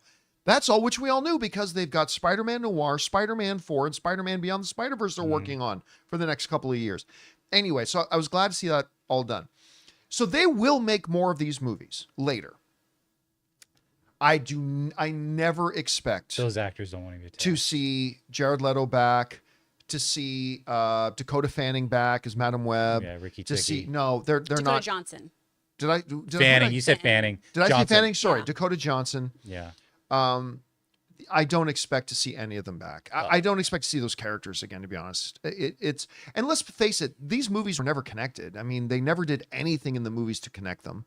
So if they ever want to revisit Morbius, it'll be a new Morbius. If they ever want to revisit and take a swing at a Madam Web again, which I don't think they will at all, I think it's more likely they try to revisit Morbius than Madam Web, but it'll be a reboot of it. It'll be something like that. So no, I don't ever expect to see those characters back again, or to see Aaron Taylor Johnson back as Kraven, which is really, that's one of the big changes about Kraven is in everything they did wrong, and they did everything wrong with this movie. The one thing they got right was getting Aaron Taylor Johnson to play Kraven, and they wasted him because he could have been a great Kraven for them for 3 or 4 movies. All right, what's next? Craven says with a $20 tip, the Leafs. Thank you, man. Appreciate that, Raven's dude. here. The Leafs win the Stanley Cup, but you got to watch Craven every day during the NHL season. Would you take that deal? I Yes. think he would. Yep. 100% he would. Yep. There is not much I wouldn't do for that. You got to understand, I don't talk about a lot on the show because my American friends, you are not as enlightened to the glory that is God's sport, hockey. There's a lot of American fans. I mean, there's American teams all over the place. How would it be God's sport? You think there's ice in heaven? You think they got rings? That's a great point, Chris. On Thank the you, Ray. 8th day, God created hockey. Wow. And it This brings- never came up at Catholic it school. brings joy to God's heart. It did in Wow. Canadian Catholic Oh, school. that- Oh, Canadian That's Catholic fair. school. Um, I in wonder what the Texas, rest they were are. like, you don't get to know everything. But you got to understand, it's like, oh, you boo-hoo, my team hasn't won in 5 years. You see, the Toronto Maple Leafs have not been to the Stanley Cup final. Not one, they have not been to the Stanley Cup final the entire time I've been on Earth. My entire lifetime, they have not been to the finals. Well, my team hasn't won in 2 months. And they are the greatest professional sports team in the Who would play history you in the of the biopic? universe. So tragic. So there's not many laws of men I would not break to have the Toronto Maple Leafs win the Stanley Cup. Damn. So hurry up, Leaves, before there's a criminal case. Yeah. All right, what's next? Azaz says, hey, John and crew, I was invited to a preview screening of Mufasa and I enjoyed it. Was lucky enough to be one of the first to try out Australia's 3rd IMAX that hasn't publicly opened yet. Also, it's my first IMAX experience and loved it. Have a great day. Your first IMAX experience is pretty overwhelming. It's great when you go in, and if it's a true IMAX, and you go in there and you're like, I got to move my head to see the whole screen. It's pretty, and you watch the right thing on it. It's pretty great. Bluey. I don't know that you need an IMAX screen for Bluey, but it's pretty great. And I'm glad you're experienced, and I'm glad you like Mufasa. I hope I do too. I'm seeing it in a couple of days. All right, what's next? All right, Save Legends of Tomorrow is a 3-parter about Buffy.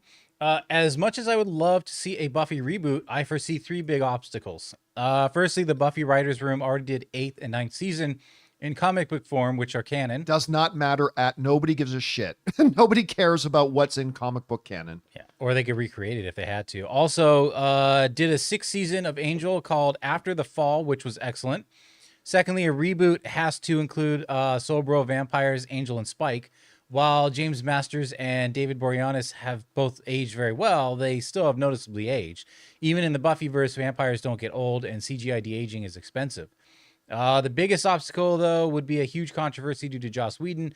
Obviously, he wouldn't be involved due to all the accusations against him, but he created the show and most of the characters, so he would probably still profit from it. Thoughts? I don't give a shit if he profits from it. That's fine. That has no bearing on me or anybody else. The comic book, nobody cares. 99.9999% of the population of the planet have never read those comic books and really won't care. So that's seriously not an issue at all. Nobody will care. So they can follow the comic books or not follow the comic. It really doesn't matter. The biggest problem, and we did bring this up the other day, is the David Boreanaz. I love it when Family Guy, every once in a while, they've done this a couple times, the Aurora Borealis. Yeah. Where just David Boreanaz's face is up in this So northern light stupid. sky. So stupid. David Boreanaz and James Marsden. James Marsden, by the way, who was great in The Runaways. Loved him in The Runaways. All you need to do is drop a little plot thing. That at some point between the end of the Buffy and particularly the Angel series and now, they did something where they got their souls back and began to age again as mortals. I mean, you would have to do that. I mean, I agree. It's too expensive of a proposition because, again, a Buffy project would have to keep its budget fairly modest. So digital de-aging, not really on the table. You would have to build it and bake it into the story that they got part of their humanity back and they now age. Yeah. So that would have to be a part of the story. Unless you recast those two characters. Unless you recast You them, know, which, there's no point doing that if you're actually bringing back Sarah Michelle Gellar. Like, I don't think you can bring back Sarah Michelle Gellar That's and true. recast, you know, Spike and Angel. Although I could see like a Sam Witwer being a Boreanaz villain. Ooh. Sam Witwer would fit in great in that universe. Even yeah. Chris, He's were played you? a vampire before in another series. Oh, has he? Yeah. Oh. Yeah, were you up into the Buffy or Angels shows like that at all? I did not watch most of them till later on. I watched a little bit of Buffy when I was allowed to as a kid, and I thought David Boreanaz was very cute, and I had a picture of him in my locker because Angel was a babe, and then Jimmy Fallon was right next to him because he was funny and made me feel safe. Angel didn't, and we spent a lot of years unpacking that feeling. So, yeah. All right, Yep, what's yep. next? Gator. Gator. Hey, John, how many years have you lived in America? Also, if you had to move to a country that wasn't Canada, where would you move? Ooh, that's a really neat question. So I've been here now about 15 years. I've been here a while now. I've been here for about 15 years. Been a while. Just a hair over that. Just a hair over that. If I were to move to another country that wasn't Canada, because it would be Canada, but if it wasn't Canada, it would. I'm gonna say Italy. I mean, that's mine. For those of you who don't, I'm Italian. My father came over on the boat with my grandfather, but I've never been to Italy. You know, Anne's been there several times, but You, I've uh, not been to Italy. you should look into it because you and I qualify for citizenship. Yeah, Yeah. I got messaging about that too. Yeah. Oh, nice. Yeah. And I still have a lot of family in Calabria. sorry. I still have a lot of family over there that I've never met. And you know, Anne and I were watching these new specials on these towns in Italy where you can buy houses for $1. And it's like, that looks really, I mean, you still got to put like $80,000 into renovating them. It's like, oh my God, life looks there looks really good. As long as I got an internet connection, I'm good. Also, the first $40,000 you make, there's tax free. If you become a citizen. Oh. Yep. All right, what's next? Brian O'Connor says, never understood the idea of making a film for a streamer like Netflix or Amazon and then complaining about it going to theaters after the checks have been cashed. Very off-putting. Daniel Craig, Gerwig weren't forced to sign the Netflix deal.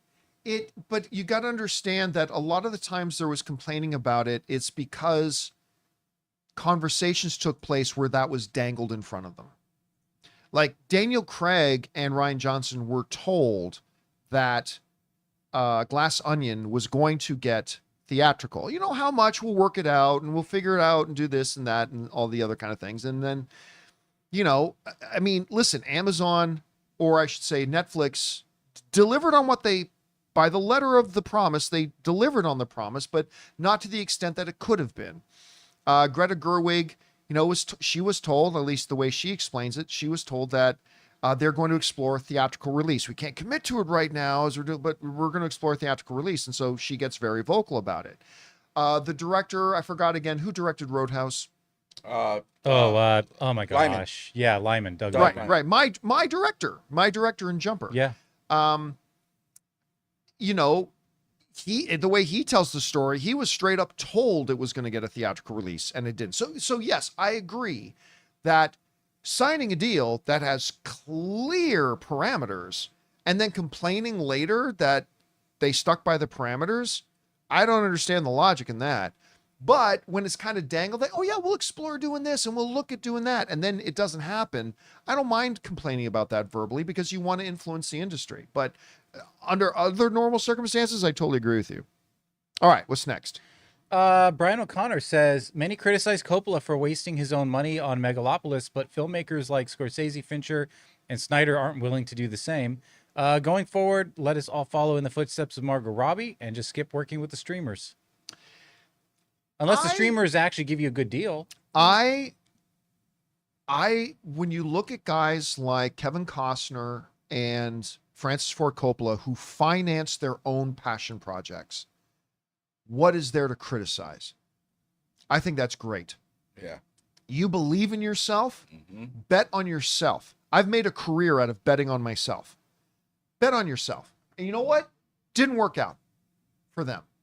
Horizons obviously didn't work out the way Kevin Costner was kind of hoping. Obviously, Megalopolis did not work out the way Francis Ford Coppola was hoping. Okay. But you know what? It's real easy to sit on the sidelines doing nothing and then point fingers and in the best Simpsons character voice going, ha, ha, when it doesn't work. That's real easy to do.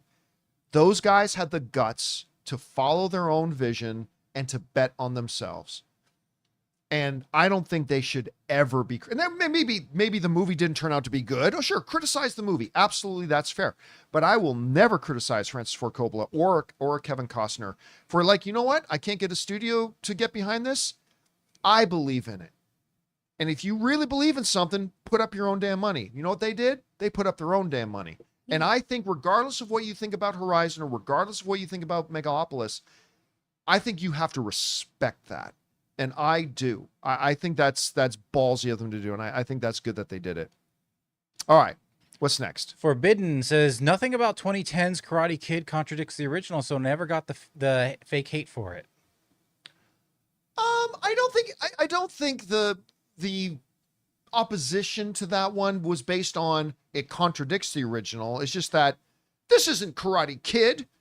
Right. My Karate Kid is Daniel LaRusso. And, you know, that's fine, too. That's fine. I had a little bit of that feeling, too, going into it. Listen, I have the opinion that I think the 2010 version is the better version. I know that's sacrilegious to say. I actually like the Jackie Chan movie more than the original one, but that's just me.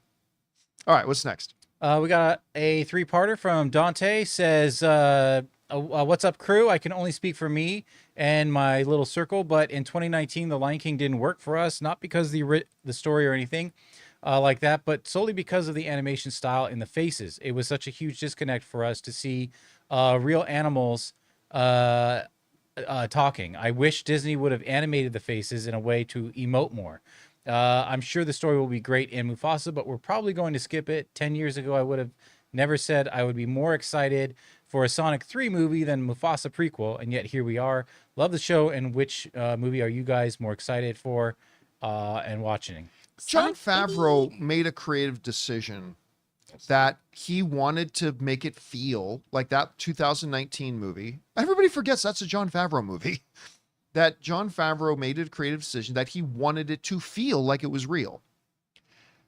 For it to feel even remotely like it's real, you couldn't over animate the faces. Now I get it. I get it that some people wanted to feel more emotion, quote unquote, physically. I understand that. I really do. But to do that also would have undermined John Favreau's vision of making it feel like you're watching a real live action movie, because then that would have felt very animation while the rest of it felt very real. So I understood John Favreau's creative decision there. I do. And I think it was the right decision to make, but I totally understand that criticism. It didn't affect me. I mean, I think you're right. The faces couldn't emote the same kind of emotion. Like, just think back to the original anime and Simba's eyes get all big and like, that's not what a real lion's face does. So that's not what they wanted to do there. So I understand that. And I agree with you. It just didn't impact me. It didn't have a negative impact on my viewing experience. How did you feel about that part of it? I'm so in love with the original film that, yeah, it was just, I understand that this is really beautifully done. I understand what he's going for. I am always going to pick the animated 90s film over this one. Me too, 100%. But it's really, it's a gorgeous feat, honestly. Like, that's the big thing, I think, watching that film is just, this is so innovative. The things they did, the technology they used to make these animals look the way they do, being completely rendering themselves, because, again, it's not live action. Everyone always calls it the live action. It's not. It's so impressive. It's so well done. You know, Ray brought up a good point yesterday. You weren't here, but, you know, one of the bad things about Craven is that maybe he's creating lion fatigue in our movies. And so Mufasa's in trouble. Voltron is in trouble. Man, if to I this don't lion get fatigue. a connective thread through all of these, like it was T'Chaka's blood that got Craven his powers, and then Henry Cavill is an ancestor. Come on, guys. It's Be not careful, Hollywood. Be It's careful. not so much that it's lion fatigue. It's mediocre lion fatigue. What if we find out in Mediocrity Mufasa? Kitty? Yeah, mediocrity. What if we kitty. found out in Mufasa that lion that Craven's dad shot and killed was actually Mufasa? It was never the wildebeest. That What was a if we're cover-up watching story. Mufasa? I think it was Simba. What if we're watching Mufasa and then all of a sudden Russell Crowe comes walking into screen with a shotgun? I'm Okay. just saying. it I could be- mean, Disney and Sony. I mean, isn't it Sony? Yeah. Craven? Oh, Team- Craven. Disney Yeah, and yeah, yeah. Sony working teaming together up, again. Yep. Behind the scenes. All right, what's next? Making magic happen. Seconds from Disaster says, hats off to Taylor Sheridan. That was one hell of a season finale. Travis and Jimmy are hilarious. Beth was intense. Great outcome for the ranch. Elsa narrating. And I love how much respect Sheridan has given the natives all throughout, but especially this finale. There was a lot of questions going into this final half of this season without Kevin Costner, and whether the wheels would come off and the audiences would abandon it. The numbers have been huge. And then tying in the whole 1883 thing with the narration of the girl from the first one was beautifully done. I thought it was, at the end of the day, it really sucks that Taylor Sheridan and Kevin Costner had their division. I mean, it really does. It would have been great to have Kevin Costner there to finish off this series. Right. But given the circumstances they had, they did a great job. I thought they really did a great job. So there's that. All right. What's next? Anonymous says, Blitz is getting a backlash because it features a black lad. My family is mixed race. I am from the UK, and I know for a fact London was diverse since the Roman era. Mixed marriages did occur in the UK, maybe not in the USA, but it did here. Fed up with racist. That's the Apple TV. Yeah, the Saoirse Ronan one. Blitz. It's like a World War II, the German Blitz of. I'm not familiar with this Yeah, one. it's Saoirse Saoirse Ronan. Ronan trying to like protect her son and get back to him and stuff. Yeah, Really? Yeah. It's during the Battle of This Britain. one has flown under my radar. Yeah. I still need to watch it. The trailers look phenomenal. They look incredibly moving. It's just one of those of, oh, this is probably going to be really emotional. Yep. And I don't want to double feature it with It's a Wonderful Life or anything like that. I want to walk away. I got to watch something real stupid and pair it with that movie.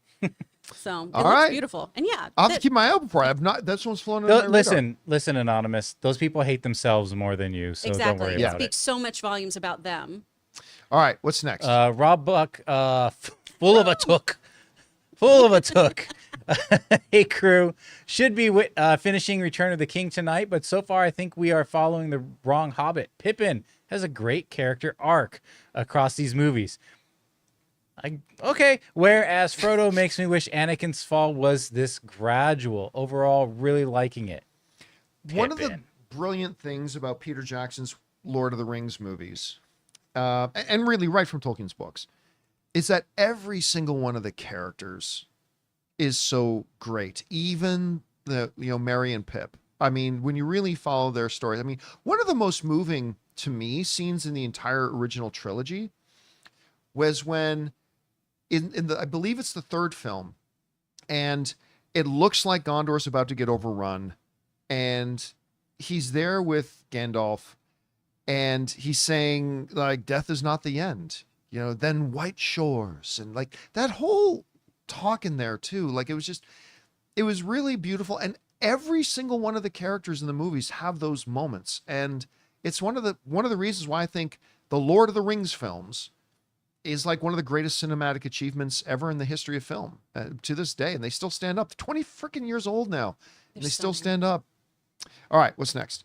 Hey, get off my lawn. Says, I was really excited to see Juror number 2 in theaters, but never was released near me. Why did WB barely give it theatrical? Superb trailer, A-list cast, great critic audience score, and probably final movie by Clint. It's disrespectful to such a film legend. Stop it. It's not making business decisions is not disrespectful to people. You know what they did? Here's one of the things. They gave Clint Eastwood, one of Clint Eastwood's last movies, a big theatrical wide release, and it lost them tons of money. Well, why'd you give it full theatrical release? Well, because it's Clint Eastwood. I get it, but that doesn't mean you have to burn money. Look, their assessment was, and they were right, is that Juror number 2 was not going to make a lot at the box office, regardless of how good it is. It wasn't that kind of a film. No, and it didn't have the type of. I love the trailer, but it wasn't the type of trailer that was going to light a fire under general movie-going audience just to rush out and see it.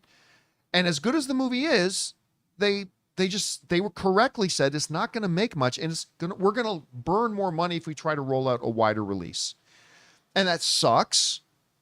But it is what it is. And it is not disrespectful to Clint Eastwood. Oh, you're Clint Eastwood? Well, we owe it to you to just burn money on the fire because you're Clint Eastwood. No, I love Clint Eastwood. I freaking worship at the altar of Clint Eastwood. But no, they don't owe Clint Eastwood shit. If a movie gets made that they think will make the money if they put it in theaters, in more theaters, they're going to put it in more theaters. He understood the distribution on that too. He totally understood the distribution of that. I mean, does it suck? Yes, but that's the movie-going trend's fault, not the studio's fault.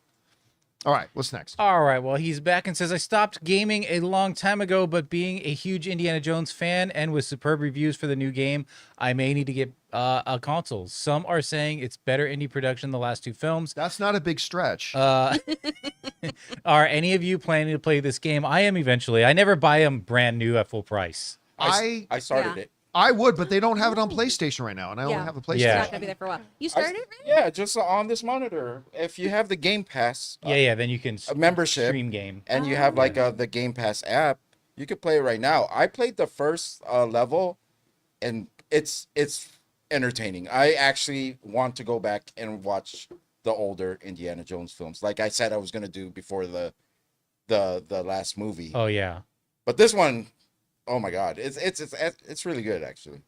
there you go. All right, what's next? So far. South Texas Shark says, Chris, tomorrow I'm going to drive 4 hours to the legendary Buc-ee's. Hell yes. Well, yeah, and fill up your gas tank and then just go, right? Mm-hmm. The closest for me is in San Antonio. Also, I'm going to stop by the Riverwalk.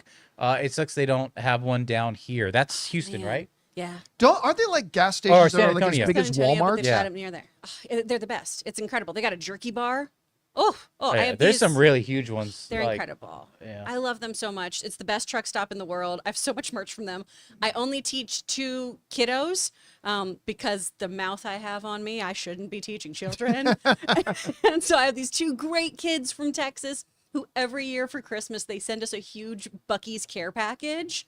And it is the best. Oh my gosh, this ghost pepper jerky that they have. Oh boy. All right, what's next? Lane says, so with the announcement of new directors for Beyond the Spider-Verse, does this perhaps lend credence to creative issues the movie may be having? Well, not really, because these are both guys who have always been on the project, right? They've always been with Spider-Verse. Both of them have directed previous films, both of them as actors, producers, and now they kind of... So, no, I think it may point to delays and problems and issues and stuff like that, but I don't think that one is specifically one we have to point out. All right, what's next? All right, 10 more to go. Anonymous says, I've been thinking about X-Men and MCU. Do you think they will be in Fantastic Four world since it is set in the 60s? And thoughts on Grant Gustin playing Cyclops? No. It's a different 60s, too. Yeah, and by the way, it's not our 60s. It's Right. not set in our 60s. It's set in a world that kind of has resemblance to our 60s, but is Yeah. also much more technologically advanced Right. than we were in our 60s. It's important to understand that. Yeah, I could see that world maybe having some X-Men characters. I could see, Yeah. right? I mean, it's got a Fantastic Four. Why wouldn't it have X-Men characters? Sure. Maybe. Well, and I also think that allows you to do some of the really fun 1960s aesthetics that we had for those original X-Men characters. Right. I think that'd be really great. It also feels like kind of a waste to have one pocket of a multiverse with just one set of heroes. Right. Like, and then we have to ping around to all these different kind of areas. Yeah, they should all kind of exist at that same time. And that also gives them a little bit of potential for team ups and collusion. All right, what's next? Rolando says, hey, team, best podcast out there. Thank you, man. So I just realized they took the legacy out of the new Superman film. Any thoughts? Oh, that's been gone for a while. That was Yeah. ages ago. Yeah. That was months and months and months and months ago. Yeah, they changed. So for those of you who know, originally the title for this Superman movie was Superman Legacy, but like, God, I want to say half a year ago. Yeah. I don't remember it exactly, but it was a Yeah, long time he made ago. a social post, and he said after watching it, I realized this is simply Superman. Yeah, this is simply Superman. They changed Superman. So yeah, we talked about that a long time ago. Yeah, but that's been the new title for a very long time. Again, having not seen the movie, I don't know if Superman Legacy would have been a good title or not. What it would have meant and all that kind of stuff. Honestly, I think just straight up calling it Superman, especially as the first film of the new cinematic universe, I think it works a little bit better. Who knows? Maybe after I see the movie, I'll go, you know what? Legacy would have been a perfect title for this. But I haven't seen the movie, so I can't say that. I think Superman works really good. All right, what's next? Didn't want to compete with Karate Kid. Anonymous says, I wouldn't be a bit surprised we got a Buffy movie before Blade. Also, later on in the comics, she is able to fly, gets stronger, faster, has a telescopic eyesight.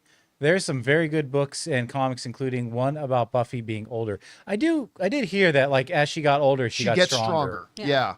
So they could do that. Again, just because they did that in the post Buffy writings and fic, that doesn't mean that's what they'd have to do with the new Buffy thing. They could totally go their own way. But it would be interesting to see them make her stronger. That would be I don't like the flying thing though.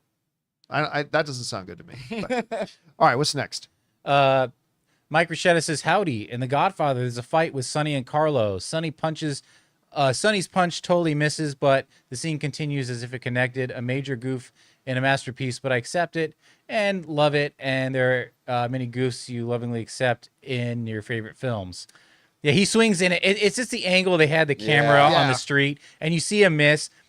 It's one of those things a lot of times you miss off the first few times and you see it. But it's like when you're shooting on film back then, like it's, you're not going to go back and read. Something like that just happened in Craven, where there's a scene in the first 8 minutes that you can see online where Craven's doing the bench press. Yeah. And then he gets the guys and he smashes their heads down against the bar. Yeah. That one guy's head doesn't even come within this close of the bar. I said that when we watched it, I'm by like, a mile. his head didn't even hit it. My favorite one of all time, besides Troy with Brad Pitt, where you can literally see a passenger airliner flying in the back of one of the scenes. Oh, that's great. My favorite one of all time. can? Oh, yeah. Yeah. My favorite one of all That's time hilarious. is Raiders of the Lost Ark, where Indy comes in to see Marion for the first time, asks about the headpiece to the Staff of Ra, and then leaves. And then Marion's alone in the bar, and she's sitting down at the table, and she reaches into her shirt, and she reveals that she's wearing a necklace with the headpiece, Yeah. and holds it to the candlelight and looks at it. And the camera's here. Then the camera switches to here, and all of a sudden, it's not around her neck anymore. She's still just holding it, but now the chain is just it's hanging dangling down. It's not on her neck anymore. That's one of my favorite ones. I don't know why, but do you have one of those, Chris? Ooh. I really like when there's bad ADR in movies. Oh, yeah. That's my favorite one to point out. Is just like, look at that. No one is in the room talking right now. This is fabulous. On the set of Cheers, they were notorious for catching like the overhead lights and the boom mics. I don't know why. They always did in Cheers. All right, what's next? Anonymous says, according to the filmmakers, Karate Kid Legends is supposed to connect the Han family and the Miyagi family, which makes sense since Karate Kid Part 2 revealed Miyagi-Do has Chinese influences, as the founder of Miyagi-Do spent 10 years in China. I love it. I mean, look, I'm very, very curious to see how they tie all this kind of stuff together. I could have swore, like even in Karate Kid 2, they talk about the lore and how it came from China, but then they settled in southern Japan. I forget the island that it takes place. I don't remember that. That's pretty cool if that's in there. In Part 2, I forget the island now, but sorry. Yeah, listen, I was fan. I was curious. Okinawa. I was curious about this movie. This trailer's made me interested in this movie, so I'm actually really kind of down for this. All right, okay, it's okay. what's Dig good. next? Hold on. Jonathan was hurt by Chris. No, I I'm just a fake apologize. fan. I got called out. Listen. Dan, not the fan. That's weird timing. Crossover question. Hey, John, since you're such a big Jets quarterback Aaron Rodgers fan, era fan at least, couldn't stop talking about him for weeks. Will you be watching the docuseries Enigma? Would love your take on it. I am not familiar at all with the docuseries Enigma. I don't even know what it is. So I've not heard of that. So I'm assuming it has something to do with Aaron Rodgers and the Jets, which has been a disaster, like a disaster of biblical proportions. Oh, including Rodgers' rift with his family. Yeah, it's about Aaron Rodgers. I'll be honest with you. Aaron Rodgers is absolutely a Hall of Famer. no doubt. But I have zero interest in the dude. Like, and he sucks now. But again, not taking anything away from his legacy, absolute Hall of Famer, 100%. But he sucks now. He's probably the worst starting quarterback in the NFL. So, not really interested in it, to be honest with you. All right, what's next? We got Anonymous who says, "Hey John, didn't know if you saw that, but Matt Belloni from Puck News reported that Netflix used an AI version of Christopher Nolan's voice during your holiday party, or their holiday party. Do you think he'll sue them For what? For using doing his something voice? at a party? I don't know.